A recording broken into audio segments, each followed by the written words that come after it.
Os que nos falam, Senhor, venha sobre nós, Senhor, Pai. E assim nós te agradecemos, Senhor, pelo teu servo, Deus, que vamos transmitir a palavra de Deus. Oh Deus, abra nossos ouvidos, nosso coração para ti, Pai.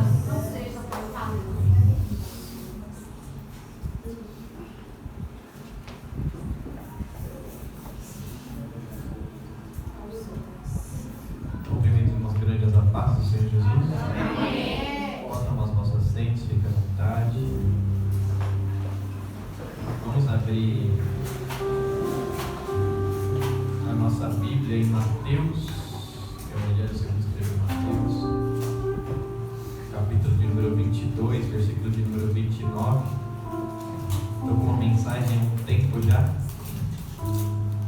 e não está 100% concluída, mas Deus, ao pastor me fazer o convite, Deus me colocou ela em coração, então não podia fugir mesmo que não esteja 100%, mas creio que Deus tem uma mensagem para falar para os irmãos.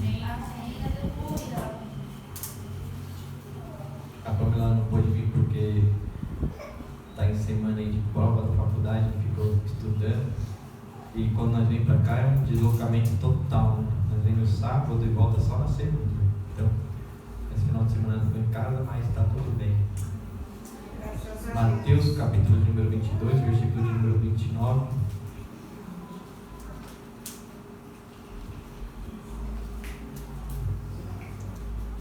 Quero que os irmãos leiam juntamente comigo, eu vou contar de 1 até 3, independente da sua tradução, é somente esse versículo de número 29. Todos acharam? Pode dizer amém? Amém. 1, 2, 3. Jesus, porém, respondendo, disse-lhes: errais, não conhecendo as Escrituras, nem o poder de Deus. Amém. Vamos fazer de novo? 1, 2, 3. Jesus, porém, respondendo, disse-lhes: errais, não conhecendo as Escrituras, nem o poder de Deus. Oh, glória. Vou pedir a ajuda do Felipe, que é a minha. Faz tempo que eu não prego. Eu perdi até o costume. Então ele vai me ajudar. Certa feita eu ouvi uma experiência na faculdade mesmo, o professor falando de uma experiência, ou uma experienciação, né? Uma exposição. Tinha uma cidade que não chovia há 3 anos. Não caía chuva, e por não cair chuva começou a faltar água, mantimento e dentre outras coisas, né? Então, quando a chuva caiu, muita gente se alegrou quando essa chuva caiu. Por quê? Porque as pessoas conheciam a experiência de ter chuva e a experiência de não ter chuva. Mas nesse mesmo tempo tinha uma experiência acontecendo com uma menina, né, uma moça, uma jovem, que ela nasceu dentro de um laboratório, foi criada dentro do laboratório e nunca tinha saído para o mundo externo. E nesse mesmo período ela saiu, porque conseguiu escapar, conseguiu fugir, e a chuva caiu sobre ela. E ela viu a resposta do povo, o povo gritando, feliz, um abraçando o outro, e ela não compreendeu aquilo. E ela perguntou: por que está acontecendo isso? Por que todo mundo está se abraçando? Por que todo mundo está se alegrando? O que é isso que está caindo? Nem o que caía ela sabia o que era, porque nunca teve a experiência de ter tocado em algo líquido. E chegou o homem até ela e falou: isso é chuva. Isso é bom. Ali foi a primeira experiência que ela teve com a água, com a chuva, porque até então ela não sabia o que era aquilo. eu fiquei pensando sobre isso e tem momentos da nossa vida que nós erramos ou não compreendemos. Por quê? Porque não conhecemos. E se não conhecemos, automaticamente não vamos dar valor ao que está acontecendo. E Deus tem falado fortemente comigo porque nós temos negligenciado muitas coisas, alguns até mesmo por não conhecer, ou outros por não ter experiência, mas só conhecer por ouvir. Eu já ouvi falar sobre isso, mas experiência mesmo eu nunca tive. Um exemplo claro é bíblico, né? Samuel nunca tinha ouvido a voz de Deus. Glória a Deus. Samuel não sabia como era a voz de Deus. E Deus chamou Samuel. Samuel, ô Samuel. Samuel fez, se levantou, foi até Eli e falou: Eli, por que você está me chamando? Ele falou: não te chamei. Glória a Deus. Aí ele voltou a dormir. Novamente Deus chamou ele: Samuel. Glória a Deus. E ele foi até Eli: Eli, você está me chamando por quê? Por quê? Samuel não conhecia a voz de Deus, mas conhecia a voz de Eli. E Eli, ao perceber, falou: quem está te chamando é Deus. Eu já tive a experiência de ouvir a voz de Deus. Glória a Deus. Então, quando você ouvir novamente essa voz, você fala: eis-me aqui, Senhor. Glória a Deus. Ali foi a primeira experiência que Samuel teve ao ouvir a voz de Deus. A partir adiante, qualquer coisa que acontecia na cidade do povo de Deus, Deus falava com quem? Com Samuel. E Samuel conseguia entender e interpretar a voz de Deus. Por quê? Porque ele teve experiência com a voz de Deus no início. Tem alguns de nós que não conhecem, não tem experiência, ou nunca teve experiência de ver o que é o poder de Deus, o que é o amor de Deus, o que é a palavra de Deus, e por isso não damos valor a ela. Porque nós erramos por falta de conhecimento. Não conheço, então não dou valor àquilo que eu não conheço.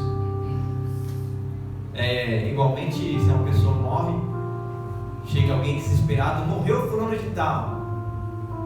Os irmãos que conhecem: meu Deus, morreu. Todos vão sentir. E aí eu que não conheço, eu falo: é uma morte. Por quê? Não dou valor àquilo que aconteceu, porque eu não conheço. E onde você quer chegar com isso? Quando Jesus chega no barco e Pedro está lavando as redes, Pedro não conhece Jesus, Pedro não sabe quem é Jesus, e ele fala: você me empresta seu barco? E Jesus começa a pregar. O povo que está ouvindo Jesus conhece quem é Jesus, mas Pedro não. Tem um homem estranho dentro do meu barco, tem um homem que eu não conheço dentro do meu barco, tem um homem que eu nunca vi dentro do meu barco. E esse homem vira para Pedro e fala: vamos novamente pescar? E Pedro o que fala? Na minha experiência, eu pesquei a noite toda e não peguei nada. Mas ele se dispôs, se colocou disponível a ter uma experiência nova. Falou: então se você está falando, nós vamos lá e vamos fazer segundo a tua palavra. E é algo que a palavra de Deus nos mostra, que Deus está disponível para mostrar para nós quem Ele é. Glória a Deus, aleluia. Ele está disponível para nos fazer conhecer a Ele. E às vezes não conhecemos porque estamos entretidos com tantas outras coisas e não nos colocamos à disposição dEle. O que é poder? Poder é sentido literário, ou sentido da linguagem portuguesa, é possuir força física ou moral, ter influência. Alguém forte. Deus, na palavra, vai mostrar a sua multiforme. Ele se aparece de várias formas. Uma que eu quero começar é o Jeová Sabaote, ou Deus dos exércitos. Glória a Deus. Se é Deus dos exércitos, ele tem vários exércitos ao seu dispor. Verdade, Pai. Ele tem várias ferramentas ao seu dispor. Se ele quer atacar através da natureza, ele vai atacar. Se ele quer atacar através dos homens, ele vai atacar.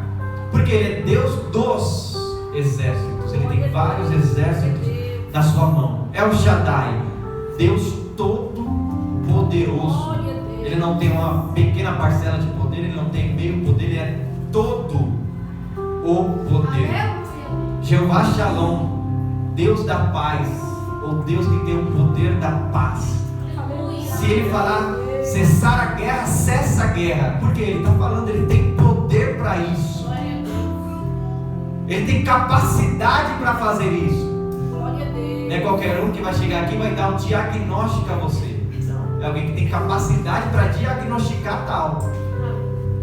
E o nosso Deus, ele é poderoso para fazer todas as coisas. Eu parto para o terceiro nome, que é Elohim.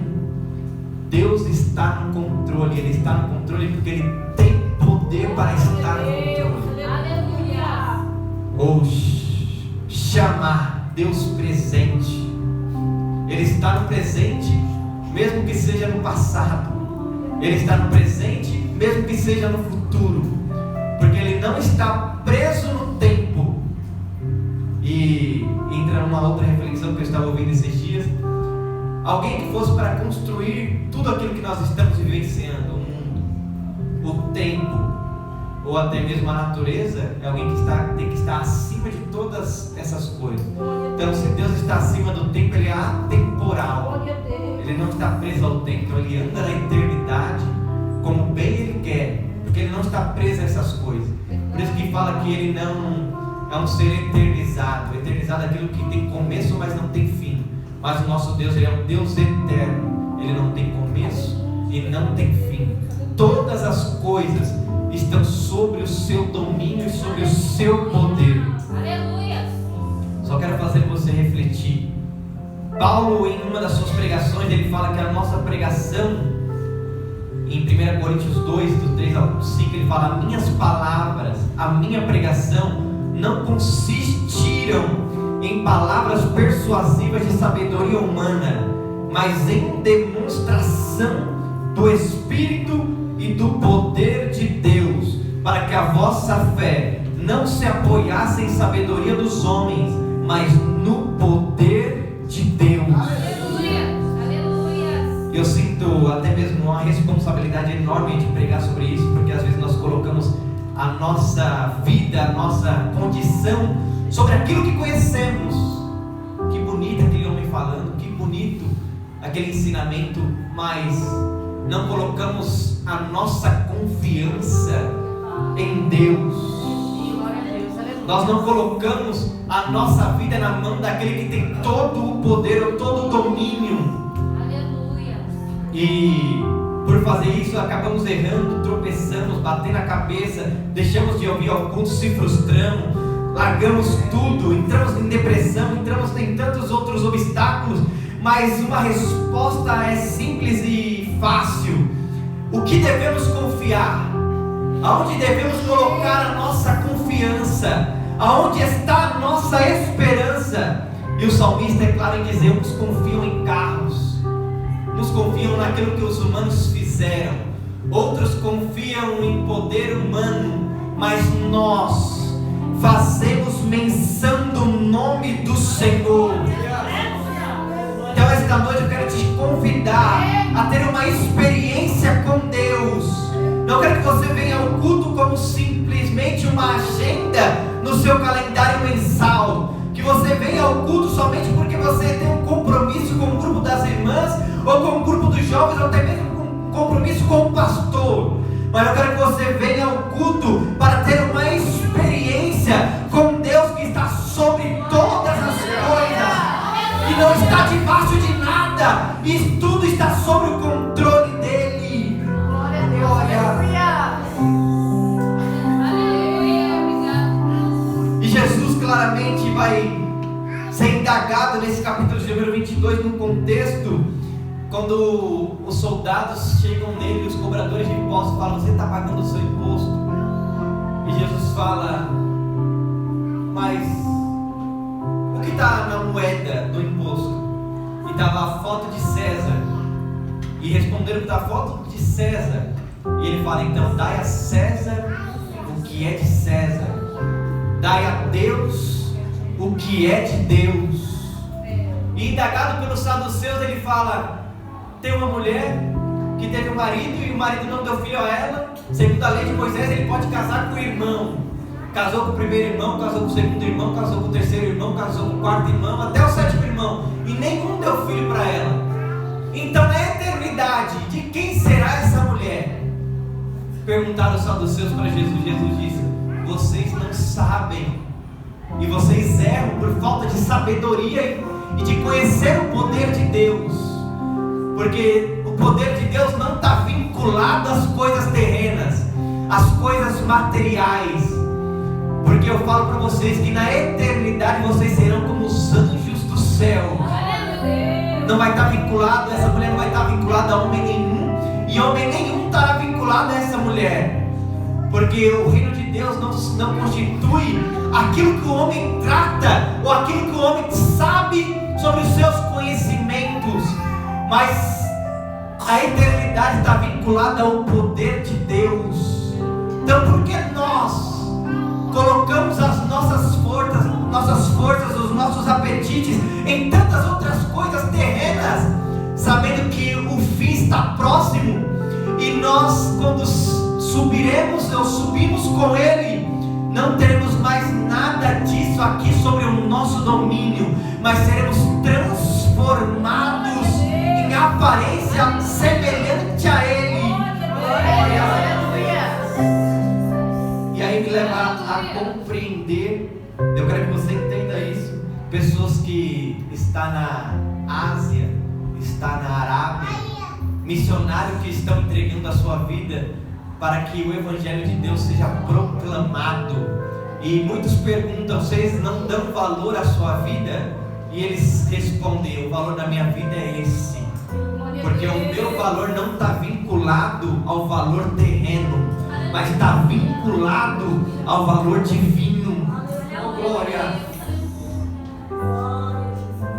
E Paulo continua falando da palavra de Deus. Ele fala: pois a minha mensagem, ou a mensagem da cruz, é loucura para os que estão perecendo, mas para nós, quem é esse nós? Nós que conhecemos, nós que tivemos experiência, nós que sabemos o que é o amor, o que é a entrega de Cristo, para nós que estamos sendo salvos, é poder de Deus. Então, se você não entende, se você não compreende essas coisas, se você não sabe o que é o amor de Deus, o que é o poder de Deus, eu te convido: larga aquilo que você está vivendo e venha ter experiência com Ele. Porque você vai sair de um grupo que tem um monte de gente e vai entrar em um grupo seleto, em um grupo que conhece, em um grupo que se entrega, em um grupo que quer ter experiência com o poder da cruz do meio. Não é o poder da cruz da direita, nem o poder da cruz da esquerda, mas é o poder da cruz do meio. É o único que tem poder, é o poder da cruz do meio. Por isso que nós não estamos presos em ideologias ou fascismo, nós estamos vinculados ao poder de Deus. Então, para nós, o que tem que valer é igual Paulo disse: para mim viver é Cristo e morrer é lucro. Para mim viver é para Ele, morrer é para Ele. Então, nós temos que deixar as coisas deste mundo para lado ou para trás, e prosseguir para o alvo, e o alvo é somente um. É Cristo Jesus. Oh, glória. Efésios, capítulo número 1, versículo 19, versículo 21, vai falar que: a qual sobre excelente grandeza do seu poder sobre nós, os que cremos segundo a operação da força do seu poder, que manifestou em Cristo, ressuscitando dos mortos, aponto sua direita nos céus, acima de todo principado, de todo poder, de toda potestade, de todo domínio e de todo nome que se nomeia, não só neste século, mas também no século vindouro. Se nós entendêssemos que Cristo é o poder de Deus manifesto para trazer salvação, um dos poderes de Deus é o próprio Cristo. Deus ele podia fazer de várias formas para nos salvar. Ele tem vários arsenal, mas nenhum seria capaz de salvar nós dos nossos próprios pecados. Então ele usou uma ferramenta, uma arma específica, e essa arma se chama Emanuel. Emanuel é Deus conosco. Ele disse: eu vou enviar o meu filho. E João 3,16 é claro em dizer que o amor de Deus, o tal amor de Deus, né, grande de tal maneira que todo aquele que nele crê não pereça, mas tenha a vida eterna. Cristo é o poder de Deus manifestado em nosso meio, e Paulo vai dizer isso em Tito. Ele fala que a graça se manifestou no meio dos homens para trazer salvação. Ele não veio trazer carro, ele não veio trazer casa, ele não veio trazer riqueza, ele veio trazer aquilo que nós precisávamos, ele veio trazer aquilo que nós estávamos necessitando, ele veio trazer para nós salvação. Que outras coisas, muitas outras pessoas poderiam trazer, mas a salvação somente por Ele, e por intermédio dEle, e para Ele. E por isso Ele foi o poder de Deus sobre a natureza. E claramente quando a tempestade veio sobre os discípulos do barco, Jesus estava dormindo, os discípulos acordou ele e falou: Jesus, a tempestade vai nos matar. Jesus olha para a tempestade e fala: aquieta-te, vento, acalma-te, mar. E o vento cessou, o mar se acalmou, e os discípulos disseram: até sobre a natureza esse homem tem poder. Esta noite eu quero te convidar. Eu não sei o problema da sua casa, o problema da sua vida pessoal, o problema da sua vida financeira, material, ou até mesmo espiritual, mas eu quero te convidar a convocar ou clamar pelo Deus que tem todo o poder sobre a terra, debaixo da terra e todo o céu. Não há nome maior do que esse nome, e o nome que tem todo o poder é Jesus de Nazaré. Ele quebra a obra de macumbaria, ele quebra a obra de feitiçaria, ele quebra a obra de maldição hereditária, ele quebra doença, ele quebra trauma, e o nome dele está sendo proclamado aqui esta noite, e ele está manifesto em nosso meio, porque ele é digno de toda a glória.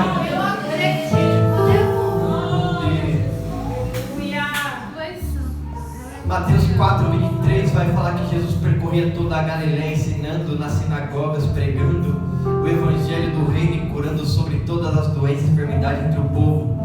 Ele vai falar: Deus tem poder sobre os demônios. A Bíblia diz em Marcos 6:7, fala: e chamou a si os 12 e começou a enviá-los de 2 em 2 para dar-lhes poder sobre os espíritos imundos. Porque os espíritos estão imperando ou tendo poder sobre a igreja do século, porque ele está tendo poder sobre os nossos jovens, sobre a nossa mente, sobre as nossas irmãs, sobre as nossas igrejas. Será que nós não entendemos o significado do poder de Deus? e do envio que Ele fez sobre nós. A frase que está atrás de mim é clara em dizer que Deus não nos deu espírito de covardia, mas nos deu espírito de poder, oh glória, e de equilíbrio. Graças a Deus. Nós não devemos se acovardar. Nós não devemos deixar o inimigo tomar conta da nossa casa, da nossa família, dos nossos jovens, dos nossos pensamentos, das nossas doutrinas, dos nossos ensinamentos, porque o poder de Deus é maior do que o poder terreno e o poder das forças das trevas. Temos que crer no poder. Para concluir, porque o nosso evangelho não foi somente a vocês por palavra, mas também em poder no Espírito de Deus, em muita certeza, como bem sabeis que fomos entre vós, por amor de vós, devemos vivenciar e proclamar o poder de Deus. Para concluir, quando nós entramos em algum cenário difícil, se damos em uma sinuca de bico, vamos dizer assim, uma linguagem mais senso comum, nós inclinamos a negligenciar a Deus e até mesmo a negá-lo, ou até mesmo em acusá-lo por nossas culpas. A culpa é sua, Deus, porque o Senhor não está ouvindo a minha oração, porque o Senhor não se aproximou de mim na hora certa. O que está acontecendo comigo? Porque você não escuta a minha oração, porque você não se aproxima de mim. Mas nós temos que entender que ao crer nele, estamos implantados nele, e que seja feita não a nossa vontade sobre ele, mas a vontade dele sobre nós, e que nós venhamos crescer no conhecimento e na graça e na palavra de Deus que Ele deixou para nós, que nós, nos momentos difíceis, nos momentos turbulosos, venhamos crer e depositar a nossa fé naquele que tem todo o poder. Como Jó disse, antigamente eu conhecia Ele somente por ouvir, mas hoje eu ando com Ele, conheço de andar com Ele. Se você vem no culto como somente um programa, você está no lugar errado. Mas se você veio no culto sabendo o que veio fazer aqui, a quem você está adorando e a quem você está reverenciando, eu falo, você está no lugar certo. Porque aqui, um só tem todo o poder, um só tem todo o domínio, um só tem toda a honra e glória. Quero chamar os irmãos a se levantar, chamar Karine e Yuri para louvar o mim. Eu quero que você, no seu lugar mesmo, ore a Deus